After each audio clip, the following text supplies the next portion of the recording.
For dangerous as they are, the shooting of the giant crackers and the other noise-making and finger-destroying implements were reminders of the young boys of the battlefield on which the nation's independence was won, and to that extent were a lesson in patriotism. Love them or hate them, there are few things that feel as quintessentially American as a lit fuse followed by a disturbing explosion. The favorite way to celebrate during every unhinged national birthday party, including the alleged upcoming world record-breaking fireworks show sanctioned by this presidential administration for the semiquincentennial. For this two-part episode, I take Sarah Marshall of You're Wrong About through the history of fireworks in America by telling her a handful of stories that I felt best exemplified our relationship to these awe-inspiring yet extremely dangerous explosives. For part one, we'll look at the ridiculousness of modern consumer firework themes, and then we'll rewind 400 years to learn about the rumored use of fireworks that came over from England during colonization and quickly became a part of our raucous national traditions. We'll muse over the incredible theatrical pyrodramas of the 1800s and then go through the dramatic Victorian era pushback against the evils of fireworks, led by a society dead set on combating what they called the noise devil, leading to the widespread bans we know today. I'm your host, Chelsey Weber-Smith, and this is American Hysteria.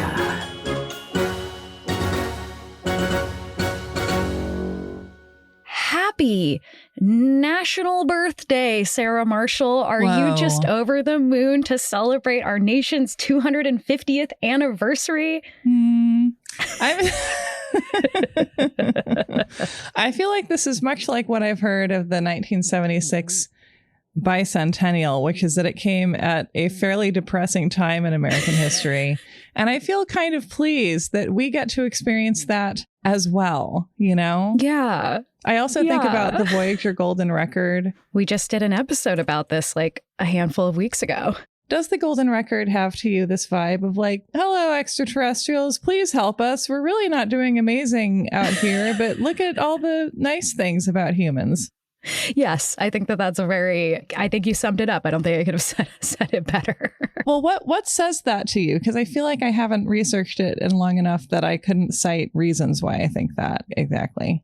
I think we just present ourselves as like very empathetic and very kind of hopeful and ready to meet our, alien brethren. And, we present ourselves in as many facets as possible to really give a sense of our world's diversity. Yeah, I feel like maybe it said, I don't know if it did, but I hope it said, by the way, there are a lot of people who are not sending this record who are a bit uptight about the whole thing. So maybe take some precautions. Yes, exactly. I bet it did. But yeah, I mean, this year we get like this kind of hyper surrealist experience of MMA fights on the White House lawn. Yeah. Look, I'd be fine with having MMA fights on the White House lawn if it was for someone cool, Sure. You know what I'd like is X Games on the lawn. But what's interesting about the recording we are doing is we're going to record both parts of this series now. One is going to come out before the 4th of July giant Trumpian fireworks show, which is supposed to beat the world record of all time for a fireworks show. They're spending... Oh, I just bet it won't. I mean, in terms of money, that would make sense. But in terms of quantity of fireworks, I feel like they'll contract someone who bid low. And it's like Chalmers and son-in-law, and I don't want to insult a place by saying a place, but Long Island, and right. and it'll just, and like someone will have like spilled a Slurpee, all over the Big Finish or something like that. That's my guess. 860,000 fireworks in 40 minutes is what we will be seeing. Oh, they won't, or they'll all go deaf. Either way. Or something bad will happen. Yeah, the White House will burn to the ground for the first time since the War of 1812. I don't know. Maybe it's done that again. Maybe the Civil War. I don't know. Look, I don't know. I'm not an expert on White House burning down, but I could become one in about a day, I think. What we know is that it's supposed to break these records. It's supposed to do all these things. It's going to cost an exorbitant amount of money, of course, of taxpayer dollars, I'm sure. Maybe it's what I'm paying for right now. Probably with your taxes, yes. What I was saying was one episode will be recorded before this happens, and the second episode will come out after. So we don't know what's going to happen. We don't know what kind of disaster may befall this fireworks show. But I do imagine it will not go off without a hitch, but we'll see. Well, yeah, it's going to involve Kid Rock lip syncing again or something. He's just going to lip sync to the fireworks sounds. That's the funniest thing I've ever heard. I've made you watch this, I'm sure, but one of my favorite pieces of art that exists on this planet is the episode of Chris Fleming's Gail. I believe it's Potluck Part 2, where Gail is trying to win over her crush, her daughter's orthodontist. I haven't seen this one. By doing a cappella. And oh, wait, no, I think I have seen this. Yes. Yeah, because she realizes they're not good enough. And so they decide to put whatever CD they can find on Bonnie's bows. I'm sorry, on Linda's bows. Do you remember the bows? This was like a real thing for people who don't remember it. They had endless commercials about how it was a tiny little radio / CD player, but it felt like 3 giant speakers or something ridiculous like that. No, I don't know. Do you remember that? They were like, look at how big of a speaker the Bose feels like. But anyway. And so they end up lip syncing to Yanni, like to an instrumental Yanni track. And it is the best thing. There's something about the faces that Gail makes that are like both resembling David Lynch's Inland Empire and Munch's The Scream. And a little bit of Hieronymus Bosch, I would say, all like channeled through this one person. It's incredible. Incredible. We love Chris. But yeah, I'm imagining Kid Rock doing essentially that, lip syncing to the fireworks. Oh boy. And he's like, this is pure a cappella, man. I grew up in a mansion. One of my new favorite games is when there's a child crying in the background, you try to lip sync to the child crying. I really enjoy that. Oh, that's very good. Yeah. That sounds great. I want to do that with you. Yeah, we'll do it. Let's go get him on a plane. Okay, Sarah. Okay, Chelsey. Will you tell me to start about your feelings about fireworks and your history with them? Did you play with them as a kid? How do you feel about them now? We were a big sparkler family. I could see that. Is that like the kind of thing where you're like, yeah, you would have been one of those sparkler kids? Yep. Gentle Sarah compared to the fucking monster I was. But keep going. Thank you. But yeah, I loved a sparkler. I think my mom leaned towards sparklers because she was a doctor and she had probably seen, she didn't ever work in pediatrics, but you do rotations. And I feel like she could have maybe seen some stuff, or I guess generally with explosives. But I really liked them when I was a little kid. I remember one specific night when I could not sleep fantasizing about the 4th of July and what all the fireworks would be like. And of course, we would like buy fireworks and set them off in the yard on this like concrete pad we had near the blueberry patch. That's really lovely. I love this image. So you generally have kind of a decently warm feeling toward fireworks, at least maybe the small ones. Yeah. Well, and now I think of them as that, that annoying loud sound that makes dogs go crazy, Exactly. Yes. When I actually do see them, I enjoy them. It's just that I think at my current level of killjoyery, it feels like a lot of a lot of loud sounds that drive animals crazy. No, definitely. And, that's kind of what I've come to with my darling partner, our producer, Miranda, who has really undone my love of fireworks through empathy for animals and people who may have PTSD. And not to mention like the forest fires that can be started from lighting off fireworks, or the property destruction that can happen. And like thinking about being responsible for something like that is just horrifying at this point. But when I was growing up, it was like fireworks all the time. Like we would get these huge amounts of them. When I was a kid into being a teenager, we'd shoot Roman candles at each other.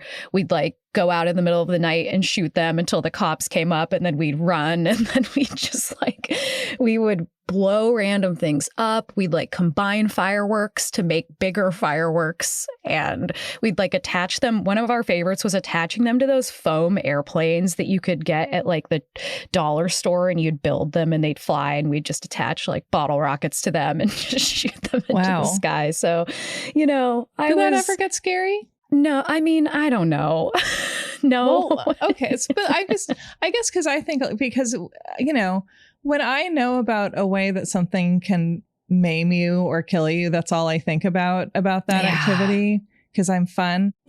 I had two different dads that were both like, let's go with fireworks. Yeah. So I think that when your parent is into fireworks, you just don't, they don't seem scary because you're like, this is sanctioned. Let's go. We're going to light this box of bees on fire and they're going to shoot in a million directions. Well, and I'm sure that it's like anything where there are like safe best practices. Yeah. But now I have become, I am a changed man, but I will always kind of like hold the love of that kind of danger. And then also the actual like going to see a fireworks show with a bunch of other people like on someone's shoulders as a kid. Like that's a warm, good feeling for me. Like remembering those shows, not what they celebrated, but what they felt like. Yeah. Unfortunately, I had a dad who openly resented most parenting activities. Sure. And so anything that you did like as a dad-like activity, you would sort of pay for it later. It was like having a chronic illness. Sure. Where like you have a good day, but then your body punishes you after the fact, Yep. Not to get too grim about this, but I bet there are a lot of people who do have parents like this. And I'm sure. And in my experience, it helps to know that not everyone is having a great time the whole time. I think that's a very important thing to know. Yeah. And I still get stressed when people make an effort on my behalf because I feel like something bad is going to happen if I, just inevitably later. That makes sense. And I mean, fireworks are loaded. Literally in a lot of ways. That was a good one. Thank you. I think it makes sense. So now that we're talking about kind of like that side of fireworks, how about we look at some of the new featured fireworks that you can buy this year? Yeah, I have no idea what's happening with fireworks right now. I really didn't either. But, I think when we think about fireworks, it's important to know that like we import 99% of our fireworks from China. So a lot of them are designed trying to appeal to what Americans are interested in. And I think it's a very interesting. I feel like, here's the hot dog with cheese. A little bit. We'll see what you think. So if you want to click on that first link. Okay. Is it honk? Yeah, click that one. Okay, I'm clicking honk. And you can tell me what you see. Oh no. It's so absurd. Okay. Wow. Yeah. Okay. So I keep seeing more things. Well, what's the name of it? Let's start with the name. Okay. The name of it is honk. No, it's honk for freedom. Oh, excuse me. Pardon me. Yes. And it is an AI generated, I assume, image of an eagle with its mouth, its beak wide open, and with a human hand, crucially, talking to an audience of foxes and red pandas. And I see like a parrot, maybe. I can't see the parrot, but oh yeah, there's a parrot. Wow. Yeah, and the Washington Monument is back there in the background. I guess the fact that it's honk for freedom is really, we should make that bumper sticker. There's also no cars. Like, there's nothing. Well, yeah, I assume because the eagle is honking, right? I guess. Does an eagle honk? That's why his mouth is open so wide. He's going, no, but he's going, honk. They should have a goose on it. Yeah. It's a good one. All right. Let's look at the next one. Okay. You're going to like this one a lot. Okay. Lord, give me strength. This one's the desire recruiter. Okay. Okay, this is great. This is like a creep show looking zombie version of Uncle Sam, and it says desire recruiter, and he's pointing right at you. He's just like an ice blue, red-eyed, all I can say is zombie Uncle Sam, you know? Yeah. Oh, and here's a description. Desire Recruiter delivers a bold 12-shot aerial sequence with strong color and steady pacing. This box kit, TM, includes 12 large cakes for a total of 144 shots. So apparently the metric in fireworks is 12 shots to a cake and 12 cakes to a box. That seems like it. This is not something I studied for this episode. So. You didn't study fireworks cake? I won't be able to educate. Okay. All right, let's do the raccoon one. Okay. Ooh, buy now, pay later, available with Klarna. It can't go wrong. Okay. This one is the raccoon platoon shot aerial repeater box kit. Oh boy. And really, I just want you to describe the main big box, not the contents. Yeah. Oh, it's out of stock, Chelsey. It was a hit. Oh, man. Yeah. I can see why, based on the image on Raccoon Platoon box set. Yep. It is a raccoon who is dressed like American Sniper Chris Kyle, possibly just on his way to work after having done paintball. Uh-huh. And I don't even know that he's dressed like that person, but he's dressed like a scary military sniper, but in a red jumpsuit. And he's holding I'm sure that there's a lot of errors in how that gun is rendered, but like a fairly realistically rendered gun in the sense that it is pretty detailed, even if it's wrong. Yeah, like an assault rifle. Yeah, it's not a cartoon raccoon, a regular one. I mean, not like a photo of it, but like... with a human body. Yeah, but with a human body. Right, yeah, exactly how they are, except with a human body. But like the face is like, again, like pretty detailed. And he's holding a giant, I don't know, assault rifle or whatever. And he just looks like a sniper. I don't like it. No, I was kind of going with the more ridiculous examples, but there are so many that are just like military themed, army themed, war themed. Yeah. And like oddly violent and scary. I know I'm being a snowflake here, but this is a misrepresentation of raccoons. They don't want to work for the army. They want to break into Cybertrucks and eat garbage. That's right. That's right. And they break into Cybertrucks because they think they are dumpsters. Okay, check out the one that says fish. Fish? Yes. This one is a confusing one, but I like it. Oh, fish tank. Oh, boy. Oh. It's a puffer fish inside a cute little fish tank. Atop a giant military tank. Again, terrible vibes. The fish also has this like really angry frown. Yeah, he's so mad. It's got goggles on its head. Yeah, he has goggles on. So even a fish in a tank is ready for war in the world of fireworks. Fireworks don't have to be, I don't know. Don't you think that true patriotism is Woody Guthrie picking out a song and the world's largest ball of twine and Bundy, Minnesota? It's not really. It's in Kansas. But, that's the joke. I will say there are some that kind of do fit that. Like, I'm curating these. There are so many themes. I can't even believe it. So I encourage everyone to just go look at these websites. Yeah, I guess go have the time of your life. Let's click on the one that says CS at the bottom. I wanted to hide what it is. So, I bet it's a C.S. Lewis themed firework. Right. But it's special for you, and I just wanted to give you this gift. Yeah.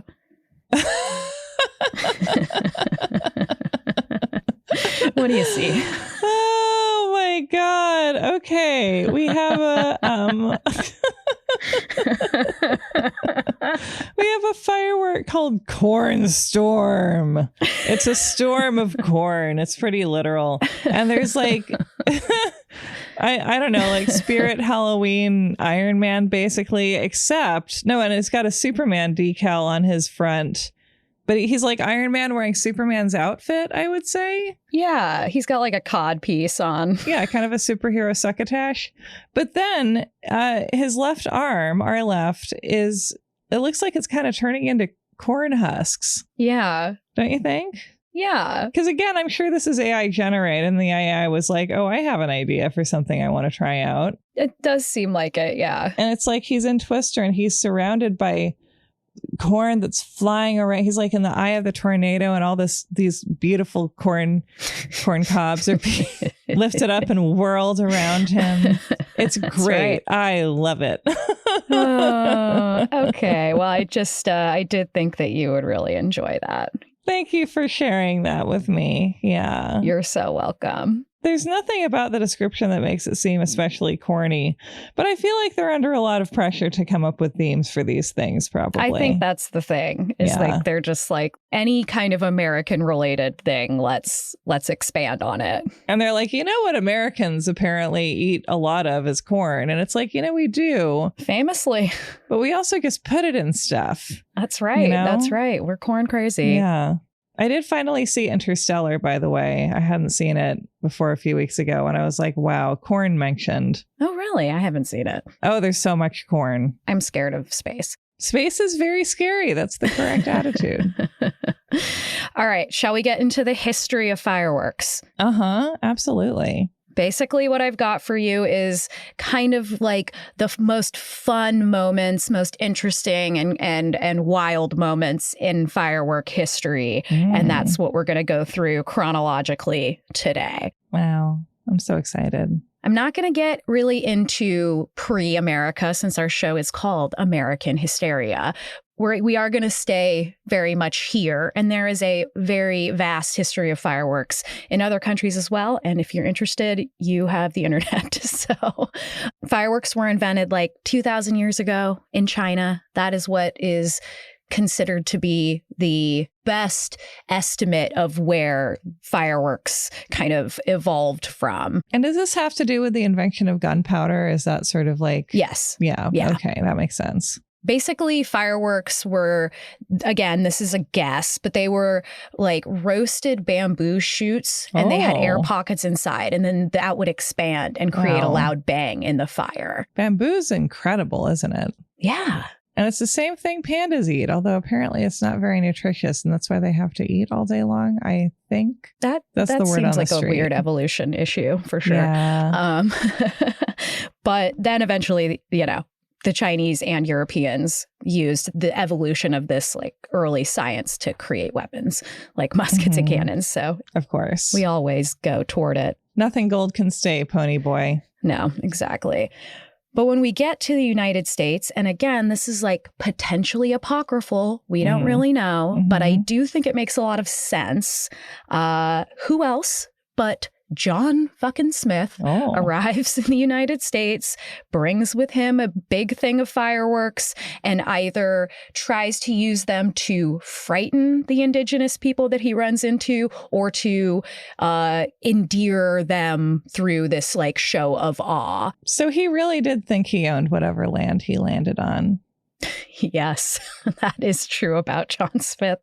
And they didn't have that in Pocahontas, did they? No, I know in a general way that obviously that movie wasn't terribly accurate. Surprise, but I should really learn more about that. I'm sure we talked about this before, but as a kid, the last Disney movie that I remember being sort of being the right age for was The Hunchback of Notre Dame. Actually, it was probably Hercules. That was my last one before I decided to start identifying as a tiny little grown up. Well, actually, I was already 5'6". But I remember because I had this like great book sort of summaries edition, like this big book with like little summaries of important novels and nice illustrations. And so I had read the summary for The Hunchback, which was completely brutal, as you know. Yeah. Not to give spoilers, but yeah, very grim, very sad. And so I knew that the movie would be pretty happy and inaccurate. And I was like about 8, I think. And I was just like, no, unacceptable. I'm not going. And for that reason, I have never seen it. Well, you know, it is what it is. Beautiful songs. Well, I don't know, because the question is like, why would that be your kid's movie? Because if you have to change so much about it, why couldn't it be one of the many wonderful, great novels that Wishbone acted out? I don't know. I think that's a really good critique. Thank you. Like oh my gosh, it's on the tip. I'm sorry. The Count of Monte Cristo. That would have been a better kids movie, I kind of think. You know, I think that you're absolutely right. I think that movie has done a fair bit of damage. Okay, so I popped onto newspapers.com and tried to find the earliest article I could about fireworks, which were sometimes called fireworks. Sometimes they were called illuminations. Mm-hmm. But this was even pre-Independence Day celebrations. We have a pretty cool description of fireworks that I feel like just kind of sounds like a fireworks show today. Great. Would you like me to read this? I've already read it a couple times, and it is a situation where the S's look like F's. Yeah, please read it. I would love to hear you do that. All right, I'll do my best. So this is, again, 1738, and this is the Virginia Gazette out of Williamsburg. The fireworks begun with a discharge of a small brass cannon and was succeeded by line rockets or runners, wheel rockets or gondolas, 2 at a time, 100 sky rockets of all sizes, loaded with a surprising variety of fireworks, as stars, gold, and silver rain, serpents, and crackers, some dozen of them being 2 pounds weight. These were succeeded by fire lances, pumps, and fountains, set quite around the portiere, and on each side some large ones shooting fireballs and imitating bombs in the utmost perfection. So, as you can see, it's like similar to what we would see now. Like, it doesn't actually sound that different from a fireworks show. I mean, yeah, it feels like a technology that maybe hasn't changed all that much in the past, few hundred years. Yeah. Which I always enjoy. It keeps going, and it says, like, a large mine was sprung that shot an infinite number of serpents flying to and fro of different figures in the air and on the ground, and went off with a bounce of each of them and concluded with a universal satisfaction and applause. So it's like, we hear of the names of fireworks, like snakes are a type of fireworks. These are things that have been around for a long time. Gold and silver rain, crackers, fountains. Like, these are words that we still use for fireworks now. So I think it's kind of neat that they've been looking like that for so long. Yeah, to have that kind of continuity, Yeah, I know. Something to note as we're going through here is that fireworks didn't actually gain color until like kind of around the Victorian era, when I believe it was Italian immigrants came over and they had been working on the science behind creating color in fireworks. Cool. So most of these were just sort of like a fire color when they were exploding. For a second, I was like, yes, they were black and white. So I'm very smart. Yeah, no, you're so dumb. No, that's very cute. I'm a silly goose, Chelsey. You are. We know this about you. Yeah. So, of course, we know fireworks are associated with a particular holiday. And this is from John Adams' letter to his wife, Abigail, on July 3rd, 1776. Would you like to read this? Oh, sure. I have it highlighted so you can see it. The 2nd day of July, 1776, will be the most memorable epocha, like epoch, but with a CHA at the end. Yeah. Oh, John, in the history of America, I am apt to believe that it will be celebrated by succeeding generations as the great anniversary festival. Someday, women with halter-top tan lines will sit on their boyfriend's shoulders and drink Coors Light. Just kidding. but he could have said that. It's a great part of the tradition. All right, I'm continuing. It ought to be commemorated as the day of deliverance by solemn acts of devotion to God Almighty. It ought to be solemnized with pomp and parade, with shows, spelt with the E-W, which I love, with shows. I love that. Shoes. A really, really big shoe with shows, games, sports, guns, bells, bonfires, and illuminations from one end of this continent to the other, from this time forward forevermore.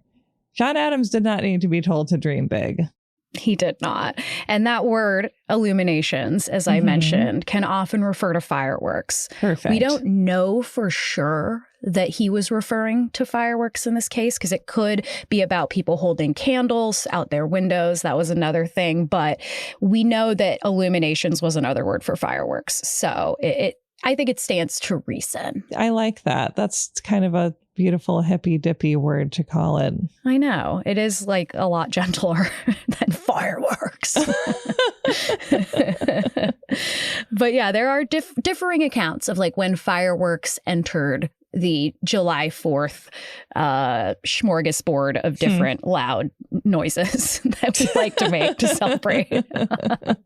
But this is from the next year, July 5th, 1777. And it says, the evening was closed with the ringing of bells, and at night there was a grand exhibition of fireworks on the commons, and the city was beautifully illuminated. So we know that there were fireworks on like the first anniversary. That's awesome. More after this. And now back to the show. So you're going to love this. In the book Firecrackers, The Art and History, which is by Jack Mingo and George Moyer, I had to share this because I'm really obsessed with this. But this was one of the ways that the 4th of July was celebrated through the use of something akin to fireworks. It goes, quote, a blacksmith's anvil was placed on the ground and a bag of gunpowder with a fuse was placed on top of it. Yeah. Finally, another anvil was placed upside down on top of the bag. The fuse was lit and everybody scattered. This was to avoid being crushed like a cartoon character because the top anvil was propelled into the air before returning heavily to the ground. It was said you could hear the sound of a good anvil shoot for miles in all directions. Oh, God. It's just so Looney Tunes of us. Yeah. So in addition to the anvil shoot, people were just, on the 4th of July, indiscriminately firing cannons, just like into the oblivion and shooting guns, into the sky.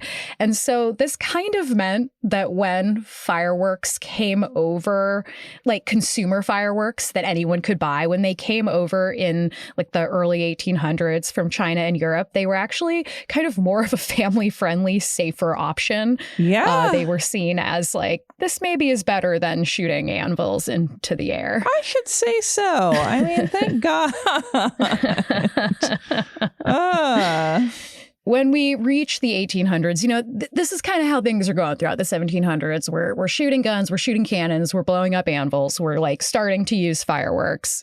America, the where we are do very dangerous things for fun. I mean, not that people in other places don't do that, but we really like it.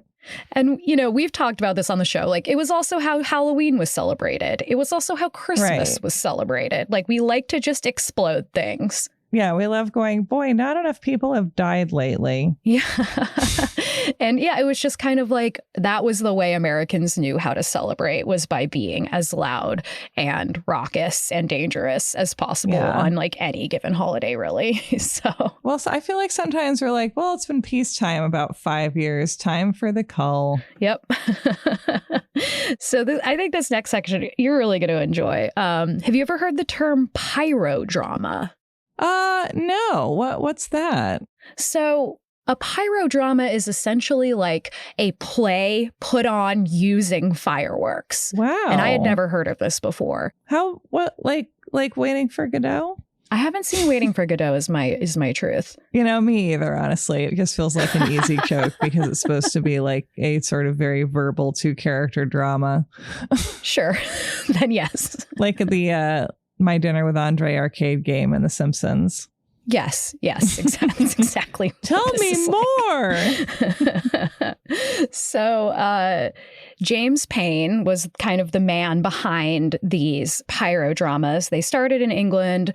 They were asked to come over, and him and his family, it was like a brothers and son type of business. And they were asked to come over to Coney Island, where they were kind of creating a permanent place for these pyrodramas. So it was the son of James Payn who really like masterminded these shows.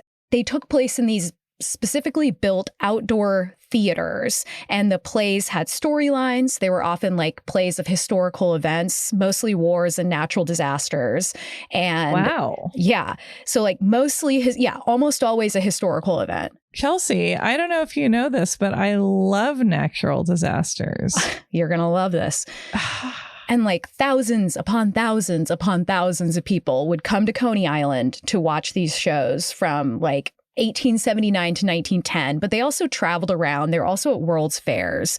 These were one of those things that you and I come across where we're like, how are we not remembering that this existed? Because it's so interesting. That has all been replaced by Joey Chestnut nearly dying.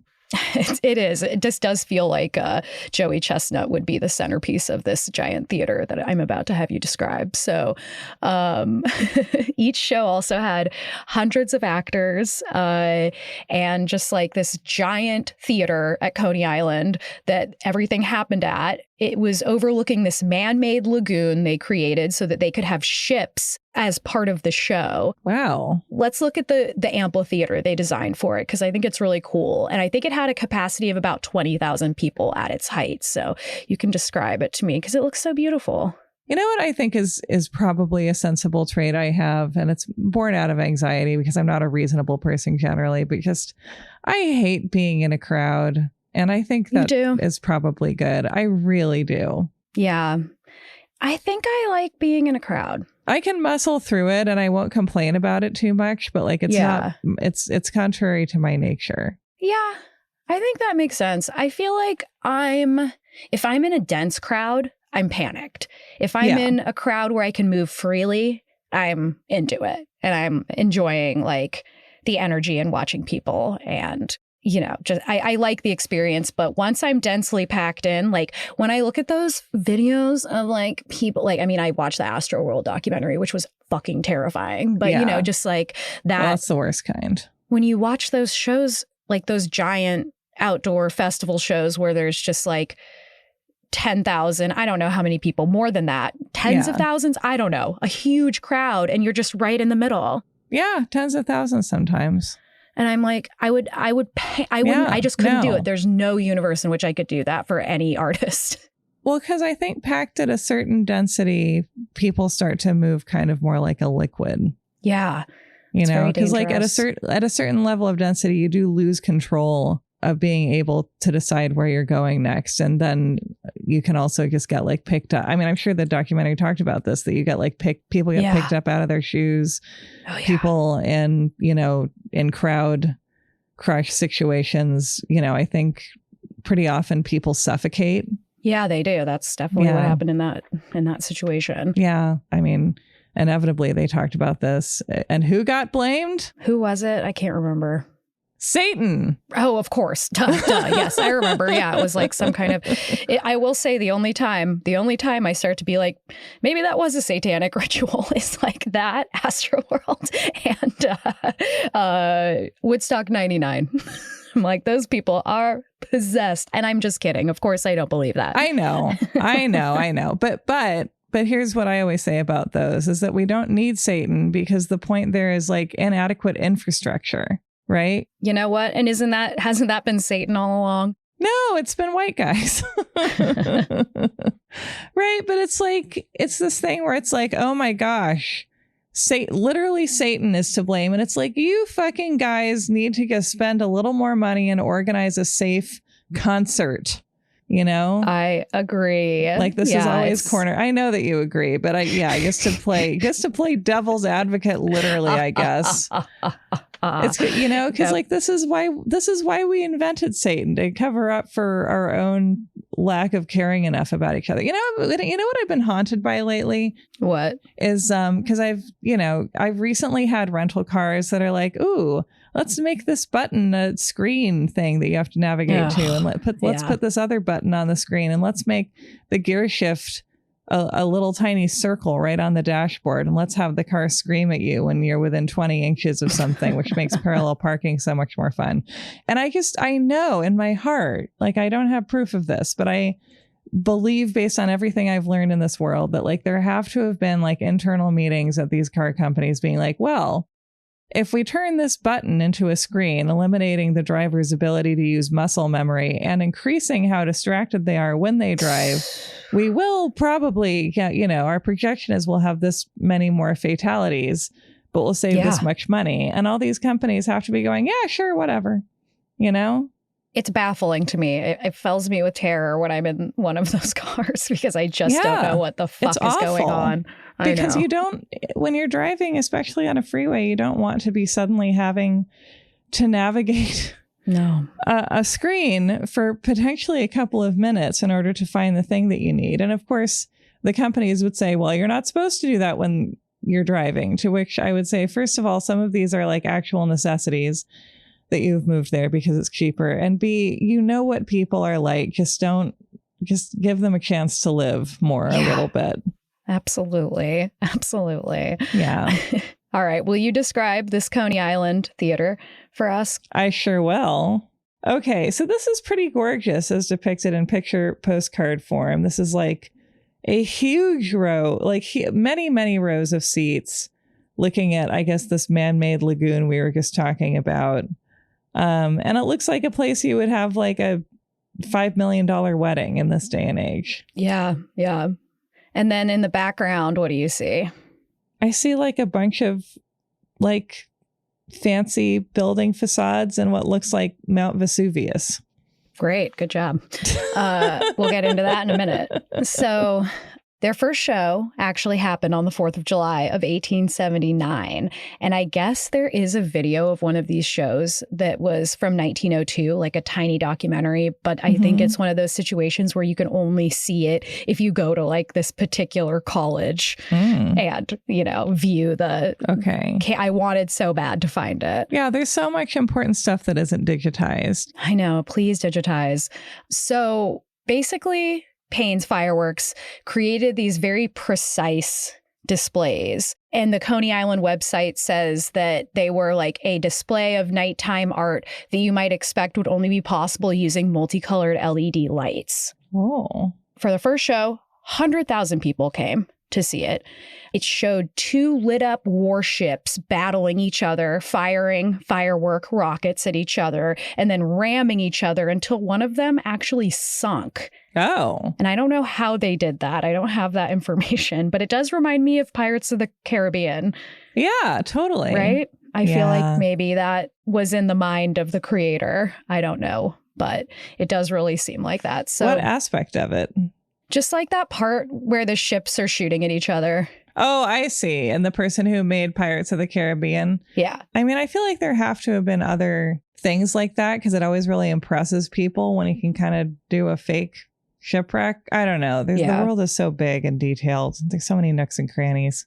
So they also would put on these like really elaborate versions of the burning of London, the burning of Moscow, the burning of Rome, which included like the star Nero. Yeah, you got to burn cities, I guess. But they would have this Nero, like who was kind of flouncing about, and then he'd play the violin, Incredible. And, it sounded great. Imagine being the violinist that gets to do that. You're like, yeah, I'm fiddling as Rome burns like 8 shows a week right now.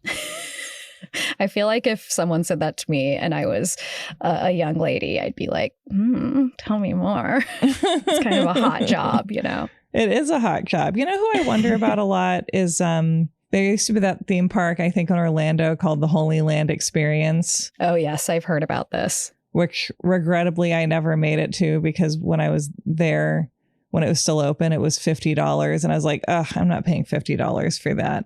But they had like actual, young guys playing Jesus. And I always wondered about like, what kind of an effect does it have on you to play Jesus? Like, I don't think it can be very good. No, I mean, it doesn't seem like it. What were these guys like to their girlfriends?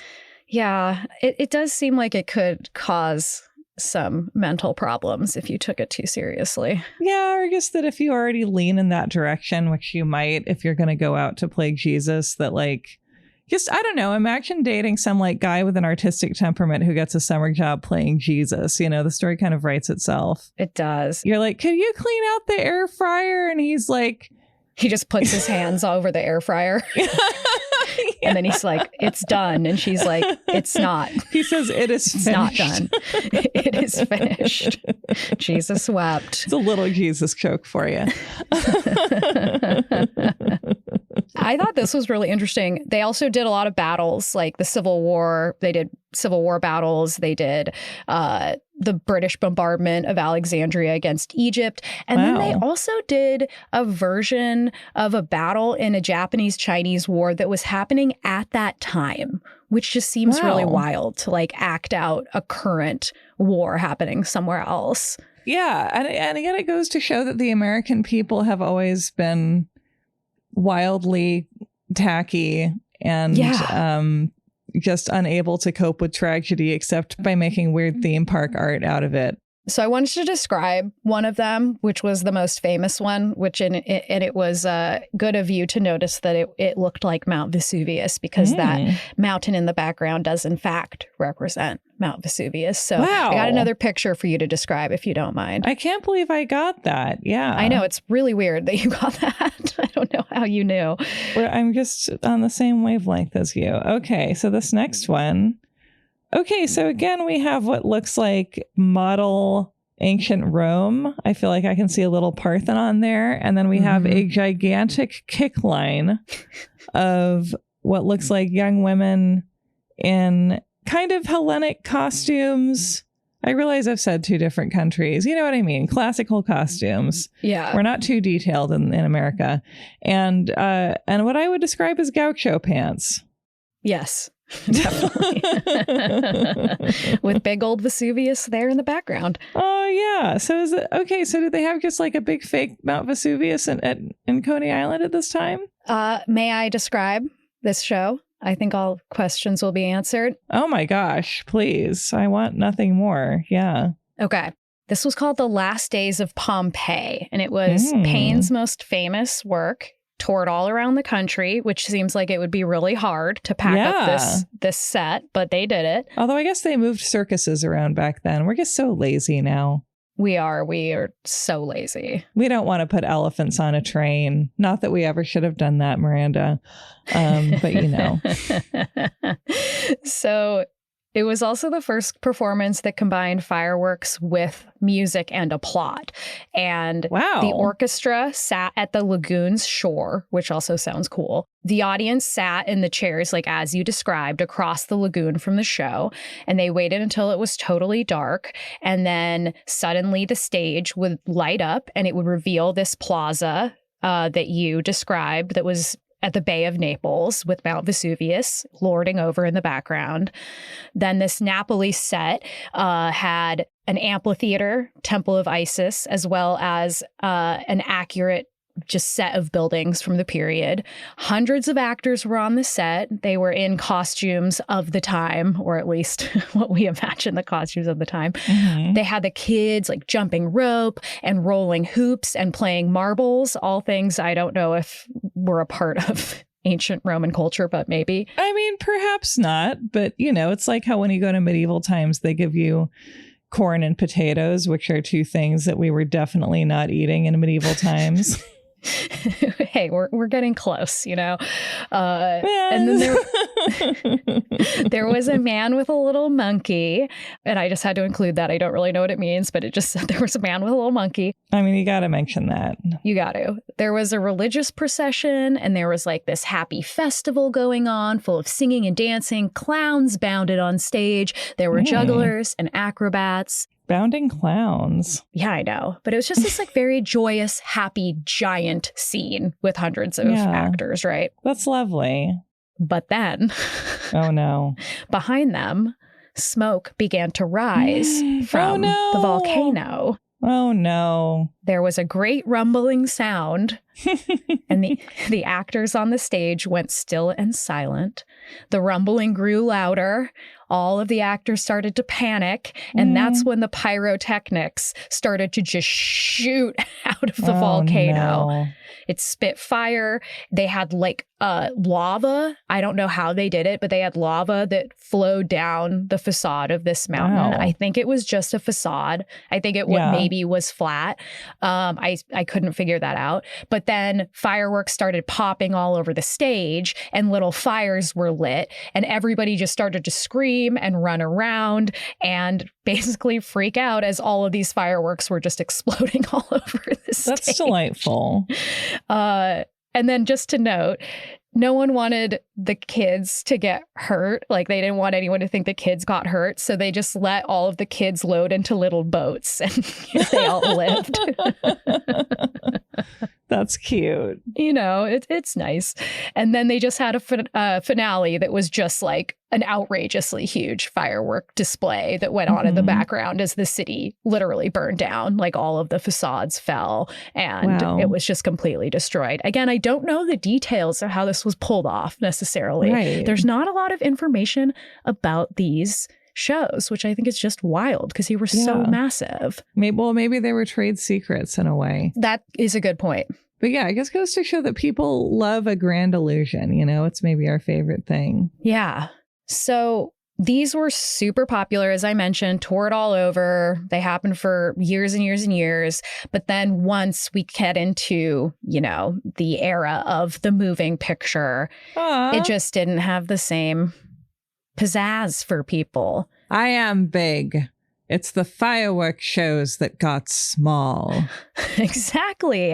And I just think it's sad because, I mean, I don't know if this is good or bad. I'm not saying this is good or bad, but generally speaking, the idea that we would move from this kind of incredible display of artistic talent into what is an incredible display of artistic talent when we talk about movies, but it's a different scale. Yeah. And it takes a lot less work to do. You know, you do it once, everybody can see it. But I don't know. It just, I would love to see this. I would love if they just did this one more time in Coney Island.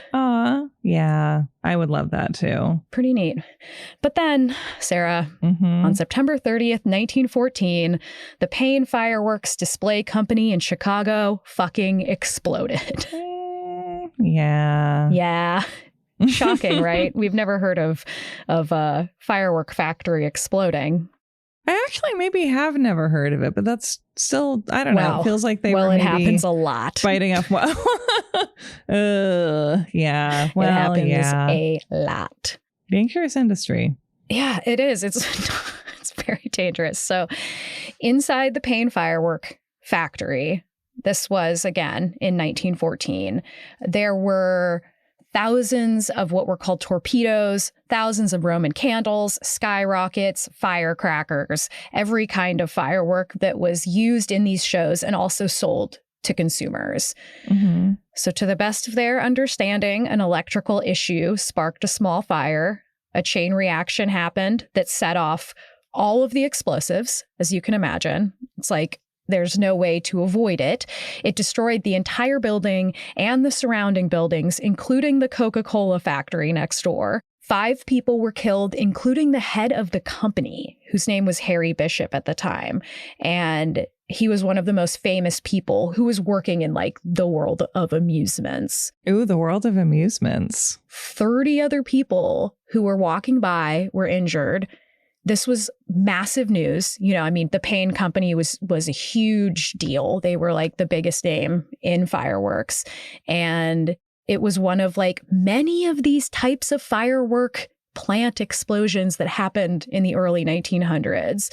And because of this, and because of all of the injuries that were happening to kids that still happen today, there came a new movement to address the problem of fireworks. Oh, More after this. And now, back to the show. So, of course, we know that kids get hurt playing with fireworks. They've always gotten hurt playing with fireworks. Kids were burned, blinded. You know, they were causing fires. There was no regulation, right? There was no rules for these fireworks. Because all the, regulations that we have on consumer industries now pretty much happened because of some tragedy that caused people to realize we needed them. Yeah, or because of like many, many, many tragedies. And finally, someone has to be like, there has to be a better way. Yeah. Yeah, the first one so rarely sticks. Have you ever heard the term a safe and sane fourth? No, but I like that. I know. I think you're going to really like this story. I just love safety, Chelsey. It's so nice. I knew that this was for you. So we got to get into kind of a slightly unrelated history to get to our fireworks section about this particular movement. But I think you're really going to enjoy this. I think I will. So because of the fireworks situation and because of the industrialization that was happening in cities that was kind of changing the audio landscape of America, a group of concerned citizens came together to form the Society for the Suppression of Unnecessary Noise, which is so Victorian era. Oh, you know me so well. Yeah. I know. I love to suppress unnecessary noise. I know. I'll put up with a lot, and I really don't mind a crying baby on a plane because obviously the baby can't help it. But when someone is like using their phone with all of the sounds on and no headphones or anything, or like watching something or listening to something on the bus, or God forbid on a trail, oh my God. You would be in this group. I really would be. And I know we both kind of love like Victorian era. Yeah, they're so fun and cute and silly. They are, and they always have very specific things they're fighting against. Right. And also it's like, I hate this sort of historical approach that's like, haha, Victorians were such idiots. And it's like, I mean, sure, but no more than we are now, and they're like fascinating people who are dealing with a very interesting and scary world and not coping particularly well. And that's us, baby. That's us, baby. So the background of this group goes like this. At the turn of the century, musicians Isaac Rice and his wife Julia Barnett Rice had it with the noises of New York's Broadway area. They were so annoyed by like the sounds of the boats that were blowing their horns in the harbor and the people that were yelling on the streets and being, loud and fucking annoying. So they bought this house, this like giant 4-story mansion with a long tree-lined driveway. They banned cars. They only used coaches, which were quieter. And they just kind of separated themselves from the city because they just couldn't stand the racket. Sounds like the Diogenes Club. What is that? That's the imaginary like gentleman's club, not the normal today kind that Mycroft Holmes belongs to and the Sherlock Holmes stories. And in that one, it's like a club for antisocial people where you don't talk to any of the other members, which I also think sounds nice. So yeah. This is really my thing. So Isaac was a venture capitalist, and I just had to note that one of his endeavors that he infused a bunch of cash into was called Pickled Energy, which I purposefully chose not to look into at all and just let it rest. They could make that now and it would fly off the shelves. It could be like the new Vlasic product. It's an energy drink with pickle juice in it. I drink one every day. Also, yesterday, I thought that I had a horrible flu or COVID coming on, and I think it turns out that I just had a bad reaction to the energy drink that I got for 99 cents at Grocery Outlet. Which is too bad because it was guava. You know that I've never had an energy drink in my entire life. I think you should keep it that way. We should not be consuming these. I'm really sensitive. Speaking of sensitivity, just before they formed this group, for the Suppression of Unnecessary Noise. I love that. A book had come out about a condition called New York-itis. And New York-itis was supposedly this neuroses caused by the urban environment. And because it's really loud. It's wooey wowed. It's wooey wowed. We should have a wowie, but it would be wooey wowed. I do think it's like, it makes sense in a way, because if we think about what the noise was like when we were like more of a rural agricultural society versus once industrialization happened, it's wild. Oh, yeah. To think about the change. And when industrialization had happened without very much to regulate it yet either, and just how dirty and noisy everything was. Yeah, it's just like a completely new world. Oh, yeah. That nobody could have understood, so it's like, it makes sense that these groups are grappling with like what is happening to us, just like we have done with technology all the time. We're like, what is this doing to us? Yeah. And whether or not it's silly and they're wrong, it's still like, I understand the grappling with like, right. How is this changing our physiology? Well, a lot of humans are fuss budgets by nature. And so we'll kind of pick something smaller to stand in for the whole, because the whole is kind of, what are you going to do about that? Yeah, absolutely. You can't just say, I think we should go back in time, although people do. People sure do. But other people are just like, how do we kind of negate some of what's happening here? How do we suppress the unnecessary noise? I'm so with these people. Exactly. So some of the symptoms of New York-itis included nearsightedness caused by the presence of buildings in all directions. Well, that's a bit silly, but, they were trying some stuff out. They were trying it out. And then ears irritated by constant noise. Ears irritated. And then a, quote, rapidity and nervousness and lack of deliberation in all muscular movements. Oh. Cute. This led to haste, rudeness, restlessness, arrogance, contemptuousness, excitability, anxiety, pursuit of novelty and of grandeur, pretensions of omniscience, and therefore prescience, which of course undermines any pleasure taken in novelty. I mean, they have kind of a point, I guess. It's just sort of, because I don't know. I mean, I think that there are a lot of things that we take for granted today as how the world is that are kind of driving us crazy if we really think about it. And it feels like this was a time when people were like, wait, we really shouldn't be doing this. And about some of it, I think they really had a point. Do you remember neurasthenia? Kind of. Is that like vaguely? That's kind of like a Victorian catch-all diagnosis, right? Yeah, and it was like also called Americanitis. So it is reminiscent of this. And it has a lot of similarities about just how industrialization is making us like psychologically and physically ill. Yeah. And, it was later proven not to be real, but these are just the ways that Victorian era people are trying to grapple with these changes. Well, and I feel like neurasthenia was like what they would diagnose you with instead of depression for a while. Yes. Right? Yeah. Definitely. And it had to do with like all the kind of like sanitariums, not toriums, not the TB places, but the places that like John Harvey Kellogg was creating to like cure people with all these like weird things. That's a good way to remember. Kellogg, not TB. Yeah. Have we talked about how to do stalagmites versus stalactites on the show? I feel like we have. We have, but I think it's always good to remind. Well, the stalactites have got to hold on tight, and the stalagmites might make it all the way to the ceiling. There you go.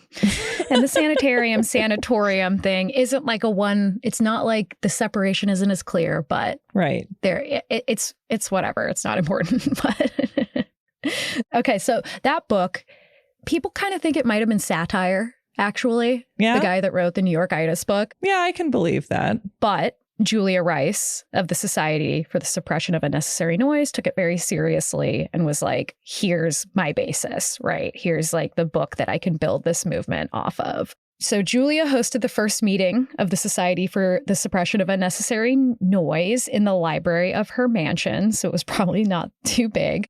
She had recorded all the jarring noises of the city that she could. So it was like the L train's whistle, cars honking, people yelling, machinery, kind of this cacophony of just really frustrating, horrible sounds. And she played it on the gramophone to the whole group that was there. And they called the menace the noise devil, or just the din, which I love, which is such a good horror movie idea or title, just the din. I really like that. Yeah, the din. Yeah. And the din, no one can hear you scream. I mean, it's true. And that was actually something they talked about, was like, it was hard to tell who was in danger when there was so much noise. Yeah. Like, and that, is not too far off. So, and what would these supporters call their, attempts to change this situation but a war on noise? We've always been doing that. We just got to have a war. So not only were these sounds potentially causing all of these symptoms, but they also presented it as like a threat to the right of privacy. So journalist E.L. Godkin, who was part of the group, wrote that the din, quote, invades the house like a troop of savages on a raid and respects neither age nor sex. No one could escape because noise just wafted into their homes at all hours. Everyday Victorian writers wake up and are like, how can I be racist? How can I be racist? Exactly. I think I'm going to put it in a food review today. Yep, exactly.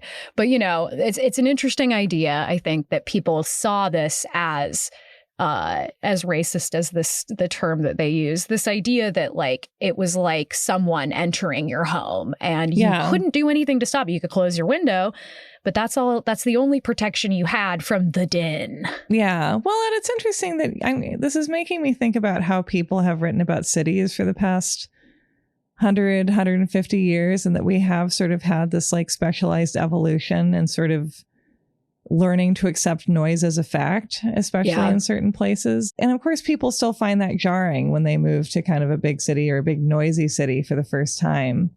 But it does feel like we take it more as a way of life after all this time. Yeah, definitely. So soon, more and more experts and serious institutions took up this cause of unnecessary noise, and they started to do more research. And actually, the American Public Health Association estimated that in 75% of cases of mental breakdown, loss of sleep played a key role, and it was specifically the din that was causing sleepless nights in the cities. I feel like there's other stuff going on, but sure, it doesn't help. Hey, this is where we were at in medicine at the time. So. Yeah, the din. Other industries also tried to curb the noise devil. You're going to love this. New York milkmen, known for causing enraging morning noise, soon offered what they called noiseless milk, using rubber tires and rubber shod horseshoes. So they were, basically presenting this alternative quiet milk. I really would like quiet milk. I'm always saying my milk is too loud. And I mean, we all know how much milk you drink on a daily basis, too. I do like milk. I will go out on a limb for milk. I think it's good. It's weird that it's become this sort of, I'm sure like big beef psyop, conservative signifier these days, because that's, unnecessary. But I always say, especially, that if someone had never had chocolate milk before and you gave it to them at a fancy restaurant, they would be like, oh my God, this is the best thing I've ever had in my life. Something that you guys don't know about Sarah is that Sarah always orders a tall glass of milk when we go out to restaurants. You know what? I can neither confirm nor deny that. She doesn't. You're just spreading nasty rumors. Yeah, I'm fine. You know what? It'll make me seem more artistic and insane. So I'm for it. More like a toddler. Our little toddler. That's what male artists suggest we should be going for. So there you go. That's true. So, as you might imagine, when the 4th of July rolled around, those sensitive to the din were faced with a nightmare. Yes, the nightmare of din. They called it the most shocking noise fest. Oh. And it was referred to in the papers as hideously vulgar and utterly uncivilized, which is true. Well, I wouldn't go that far, but it is a hideous noise fest for sure. I don't know. It's pretty. It's pretty bad. But ask a dog, Chelsey. That's true. That's true. So this anger was coming mostly from middle and upper class activists who felt that the lower class had ruined the holiday with this overly raucous behavior, which is a big part of the Victorian ethos, I think. Yeah. Because, suddenly we have this middle class and we have this upper middle class and they're living in the city. It's like it just is a new class war that starts to happen because Victorian sensibilities are quite different than they were. And that's why cities will always create scenarios that can't happen any other way, both in terms of like moderating the effects of great wealth and also creating dangerous situations for more marginalized people, because the wealthy like can't really put any distance between themselves and normal people, and things get weird. Yeah, they like create mansions way out in the middle of nowhere to escape, It's all very coded. Yeah. But then, there'll always be the existence of the Upper East Side, at least for still a while. Yes, exactly. So our leader of the Society for the Suppression of Unnecessary Noise published a pamphlet entitled Our Barbarous Fourth that went like this. Oh. Would you like to read this, Sarah? Of course I would. I think it should be you. Every holiday, in our country at least, is made the occasion of a strident outburst of hoodlumism. Halloween, Election Day, Christmas, New Year's, Inauguration Day, and 4th of July. Each witnesses our thoroughfares thronged with shouting and disorderly crowds, provided with every noisy device from the tin trumpet to the dangerous pistol, while shrieks of whistles shrill maddeningly above the street clamor and the booming of bells. Accidents occur, the sick are made worse by these frenzied demonstrations, and the young fail to appreciate the significance of the day, which is being so unbeautifully celebrated. Of all these noise fests, the most shocking is the 4th of July, and its grim statistics probably furnish a sadder commentary on human folly than that afforded by any other celebration in the world. I often wonder what would be the emotions of a stranger, quite ignorant of our institutions, if he arrived in our country, God's country, as we affectionately call it, just before midsummer, and glanced over our great newspapers. After reading some items, would he be apt to await a great and glorious anniversary, or the advent of a day of strife and terror? So, just people were really serious. They're a little about upset. This. Yeah. Yeah. And I mean, it does it's a Victorian version of what I do feel like a lot of people actually feel currently about the 4th of July. And I think we all share that. In my neighborhood, in my area, it is just feels like a war zone. It's out of control how loud it is. And luckily our cats could not give a shit. They do not care. Yeah, my cats don't care either. It's below their pay grade, I think. But, it's like a lot of animals do and a lot of people do. And also I think my issue is that if it were I'm fine, with having a fireworks display for a bunch of people to enjoy that we've put some effort into. But what I think a lot of us have going on are just random neighborhood fireworks going on all over the place, and pets freaking out, and also that kind of noise can, give PTSD to human beings as well. I'm not an entirely dog-centric person, just generally, because that it's a lot. It's a lot to have be inescapable, I guess. Yeah. And again, it is that thing of that they talked about where you can't stop it from entering your house. Yeah. You don't actually consent to the experience and you can't really avoid it. Yeah. So it just worms its way right in like a Mormon. And it's I don't know. I have mixed feelings, I do. I have mixed feelings about fireworks, but. Well, there's a lot of things that I love and I'm nostalgic for, and also are kind of, a little bit complicated, but it doesn't mean that I have to lie about how much I enjoy them, Well, and that's the thing. It's even if you enjoy something, you have to figure out what harm can come from enjoying that thing and adjust accordingly. And it's hard. And I feel like sometimes we want to make it simpler and be like, well, it's just stupid anyway. And it's no, part of, being pro-social is mitigating your enjoyment of something that you really do like. Like, it doesn't have to just be like unnecessary, and we don't have to diminish the sort of pull towards it, I don't think, in order to choose responsibility in the ways that we can. Yeah, it's like I would love to go shoot off a bunch of fireworks. I really would. Every part of me wants to do it. Yeah, at any given moment, I assume. But I also, and you notice that that Julia in that description does mention that, people who are sick, and that can mean a lot of things, but that is something to be aware of, is like, and we didn't know what PTSD was at that time, but now we understand that these things can be extremely triggering for people. And it's just, we aren't, there's no way that we're going to be able to address this, I don't think, in any meaningful way, but we'll go back to when they really tried to here. So in alignment with Julia, in 1903, a legislator from Westchester, Pennsylvania, named Charles Pennypacker, which is cute. J.B. Pennypacker. That's Kramer's pretend name. Did you know that? Is it? Yeah. That's right. Yeah. Wow.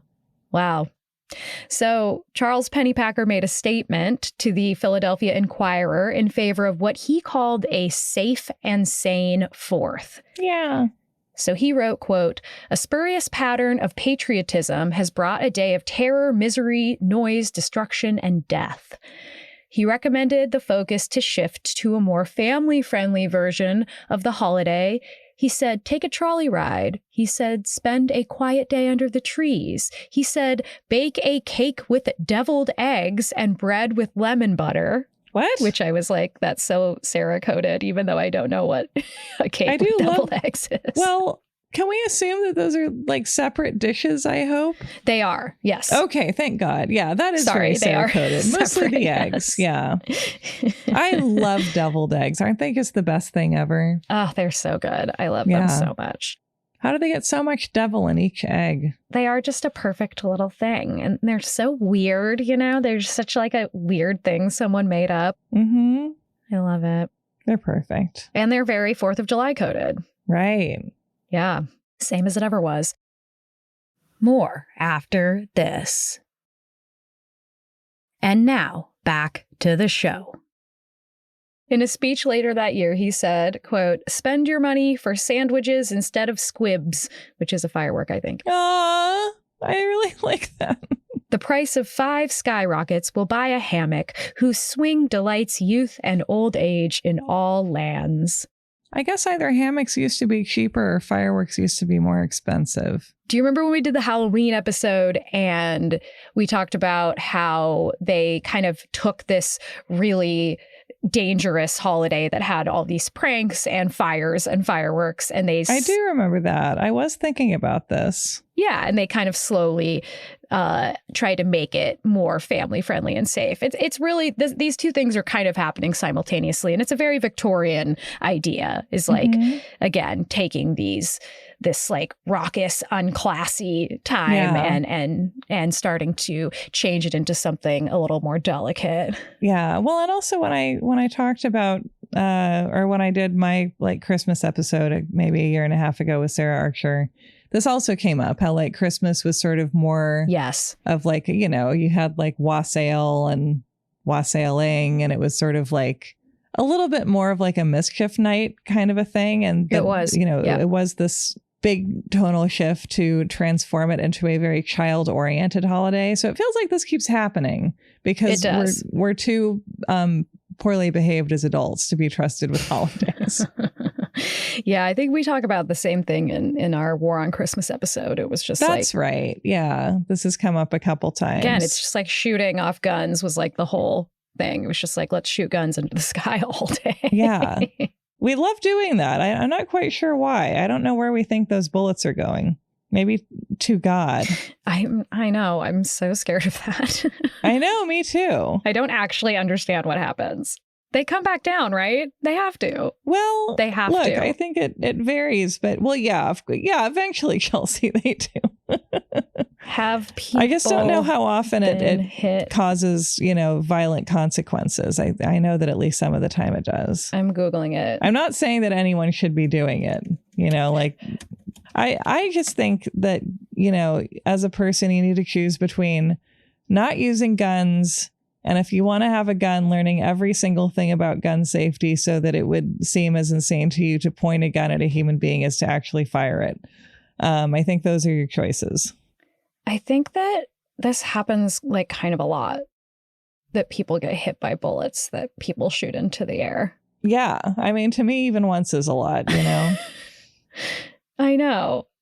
Ugh, it's so scary. Okay. Anyway, I'm like, I'm so stupid that I was like, do they burn up in the atmosphere? I don't know. Do they go high enough to burn up in the atmosphere? I'm only smart at history. I like to think that if they were doing that, we would have heard about it. No, I mean, people definitely get hit by them. So, okay. Yeah, no, they don't definitely shoot bullets do. into the sky, people. Chelsey, were you thinking about it? Was I what? Were you thinking about it? About what? About shooting a gun in the air.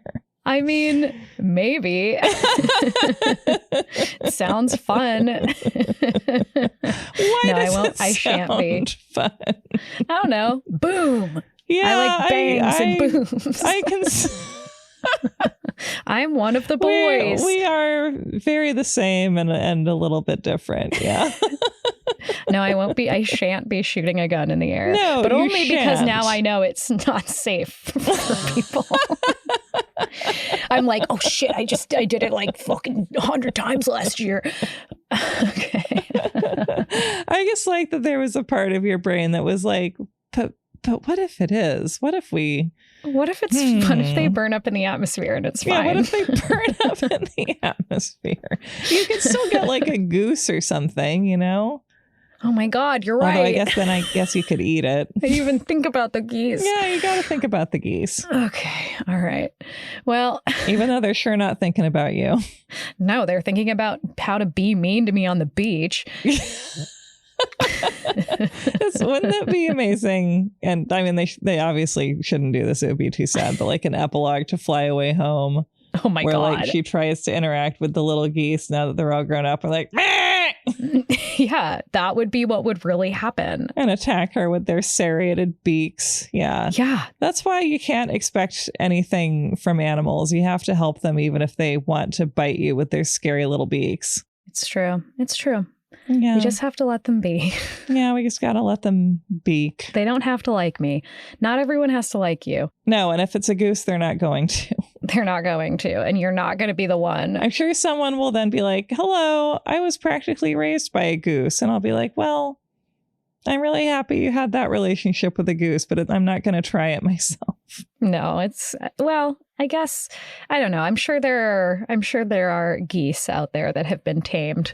Well, I mean, they're domesticated. They're just mean. But you know what? Yeah. I have a friend who does this. You can have some geese that like are guard geese. And so instead of a scary dog, you just have some geese who kind of hang out by your doorstep. And then whenever anyone comes over, they'll start honking and coming at them. Wow.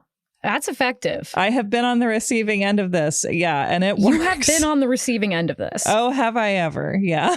Wow. Were you trying to break into someone's farm? No, I was just trying to come over.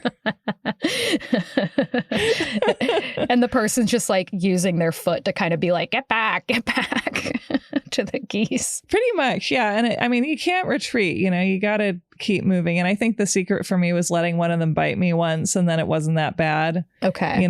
Yeah. I mean, it basically didn't hurt. It's just those beaks look pretty scary. They do. And then once you've been bitten by one goose, you can pretty much get on with your life, I think. But before they've made contact, you're like, oh my God, these geese could take me down. Oh boy. All right. Guard geese. Got it.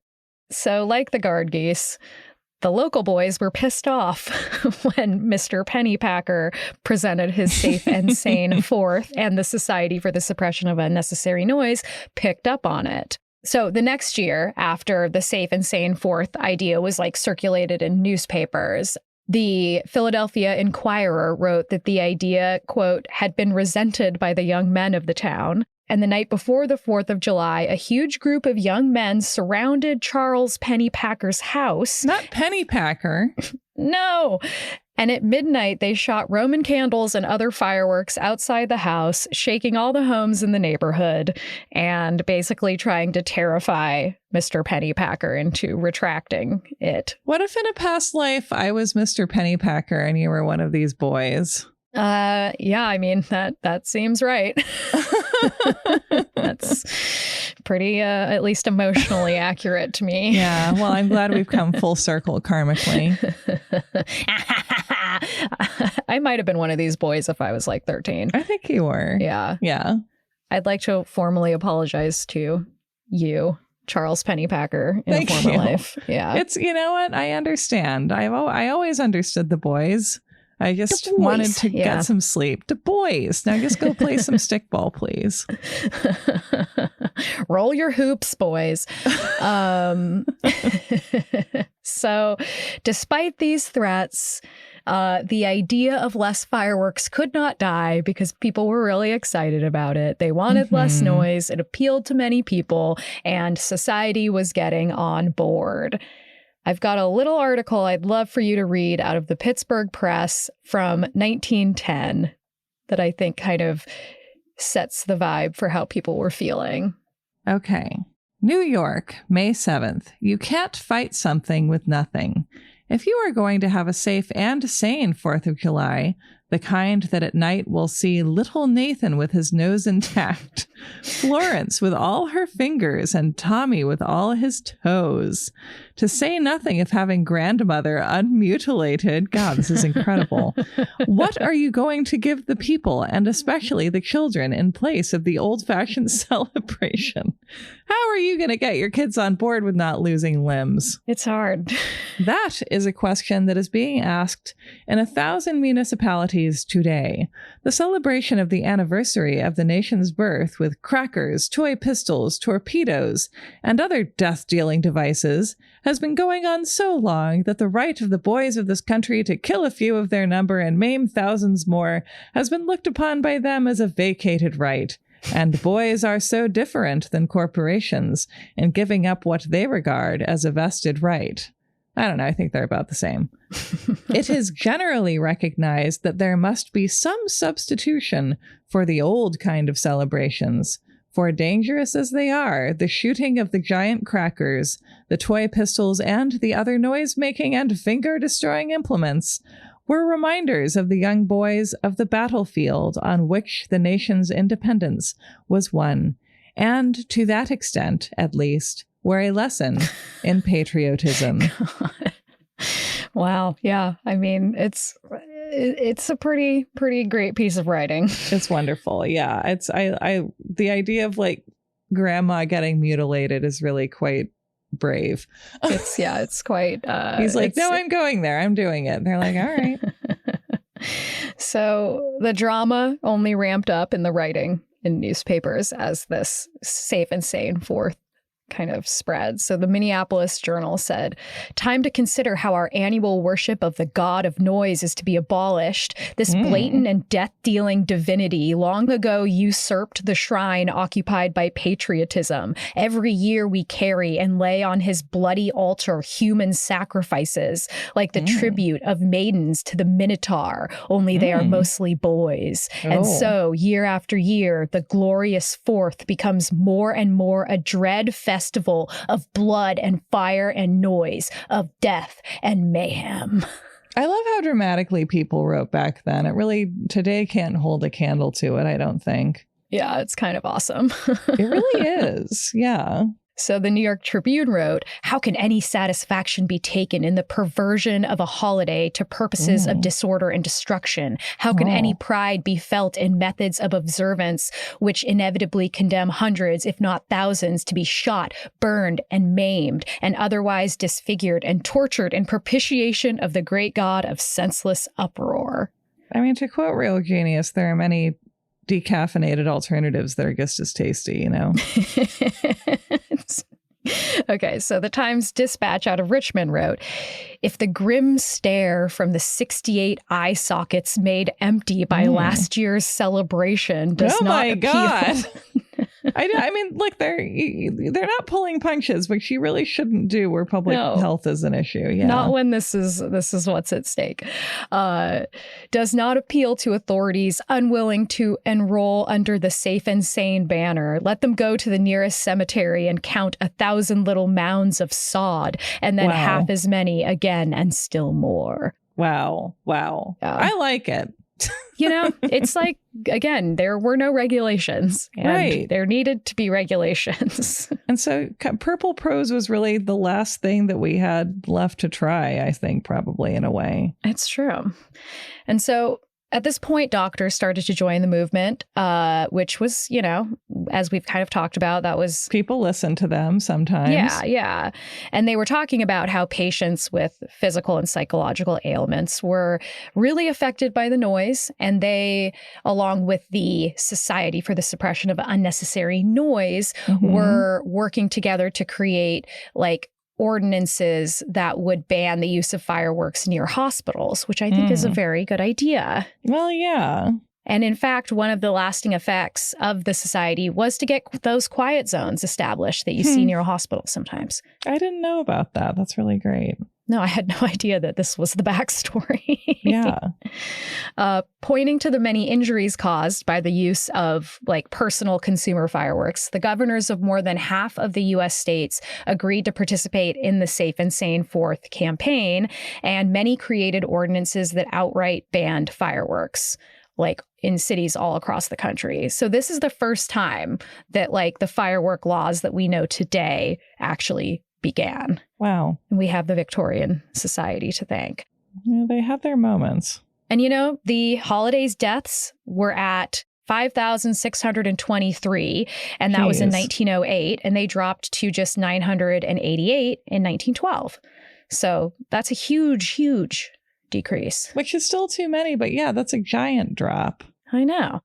Even President William Taft attended and praised a Safe and Sane 4th in Boston, which had absolutely no fireworks. Good old Taft. Never got trapped in the White House bathtub. Think about it. How would you do that? It doesn't have overhanging lips. He said that he hoped it would spread throughout the Union. And then eventually these firework displays were replaced with parades, public feasts, flag drills, and folk dancing. Yeah, I love folk dancing. I could do without flag drills or drills of any kind, but yeah. Yeah. Folk dancing's nice. So I just had a couple pictures I'd love for you to describe that are pretty cute. So we have an ad for Wrigley's Spearmint Gum, and we have kind of a Goofus and Gallant type situation that says sane or insane 4th. And on the left is a child with a bandage over one of his eyes. And on the right is a happy little boy who's just having some nice gum. Yeah, so Wrigley's was getting in. Yeah. Nickels for fireworks cause burns. Nickels for spearmint cause benefits. What I like how they're trying to replace fireworks with gum. Truly a fool's errand. That's what they're doing. Why not spend the fireworks money for the mint leaf juice confection? Gross. That sounds gross. Chelsey, you're a mint leaf juice confection. I think it sounds good. No, I hate mint. I hate gum. I hate mint. All right, I'm a mint leaf juice confection. Don't call me that. I didn't know that. This is good to know. I won't give you any gum or mint things. I don't even want to be offered it. I don't even want to have to say no. What about mint chocolate chip ice cream? Hate it. Nice. Okay. Hate it. I was so upset when I was a kid and I'd go to a birthday party and I'd see a beautiful ice cream cake and then they'd cut it open and it was that fucking mutant green beast within. Yeah, it so often was mint chocolate chip, wasn't it? It was. And I'm like, we're children. We don't want mint. We're children. We haven't had time to live.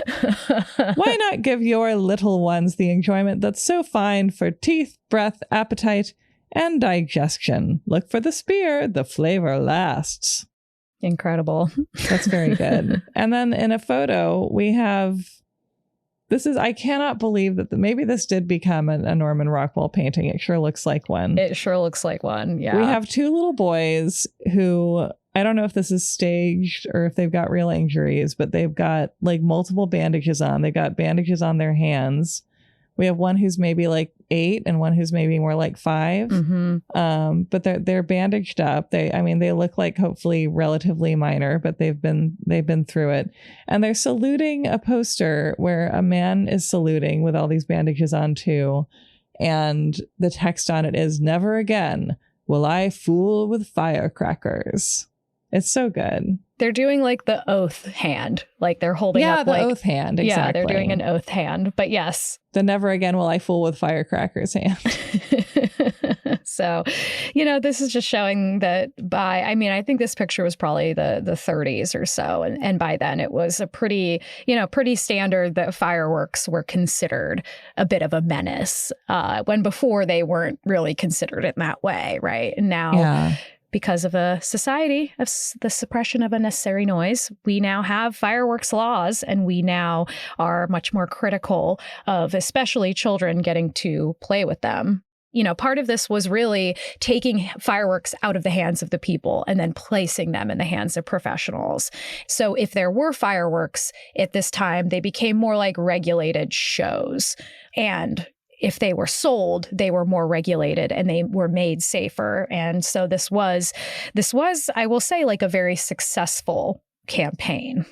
You don't always see. It doesn't always work out, even if some of the parts of it were a little Victorian in their kind of exaggerations. And it would be nice to think that something to do with the welfare of children would get people's attention more, but it doesn't really seem to that much. We seem to only like thinking of the children when we can use them to achieve our own ends. That's very true. So yeah, it's let's like think of the actual children occasionally. I think they might like it.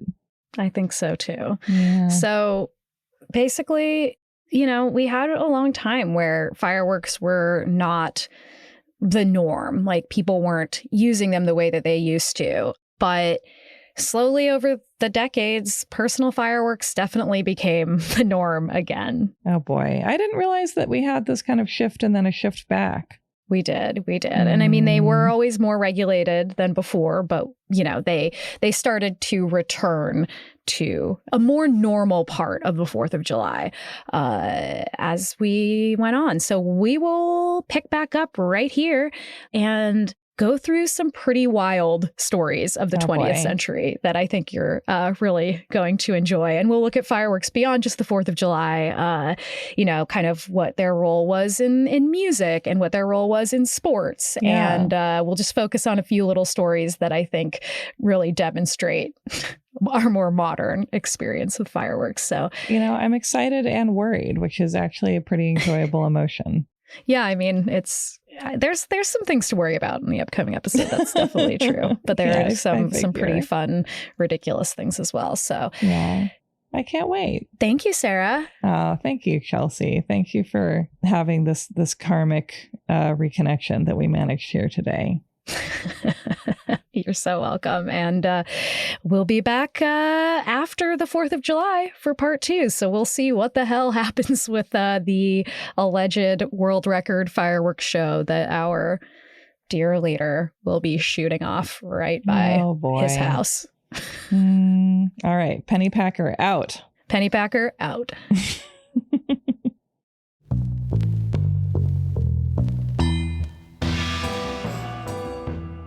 This was American Hysteria. Make sure you listen to Sarah's show, You're Wrong About, wherever you get your podcasts. If you love American Hysteria and you want to support us and help make sure that we can continue to create this show, go to patreon.com/American Hysteria or subscribe on Apple Plus. You'll get ad-free episodes as well as bonus content, including Hysteria Home Companion, the other podcast that I make with our producer Miranda, where we tell you stories related to the topics that we cover or stories that we know that you'll love. We have a huge back catalog, so if you're looking for more of our show, that is a great place to go. That's patreon.com/American Hysteria or subscribe on Apple Plus. If you go to AmericanHysteria.com, you can pick up some of our merch. 100% of those profits go to the Samir Project, a Palestinian-led mutual aid group that are on the ground in Gaza. You can also leave us a message on the Urban Legends hotline about a tale that you remember from growing up or one you've heard recently, and we might do an entire investigation about it. If you feel like you want to do us a favor, you can leave us a 5-star review on whatever app you use. It really helps us out. And you can follow us on Instagram at American Hysteria Podcast. American Hysteria's producer and editor is Miranda Zickler. Our associate producer is Riley Swedelius-Smith. This episode has additional editing by Kaylee Jasperson, and I'm your host, Chelsey Weber-Smith. Thanks, as always, for listening, and I hope you have a great week.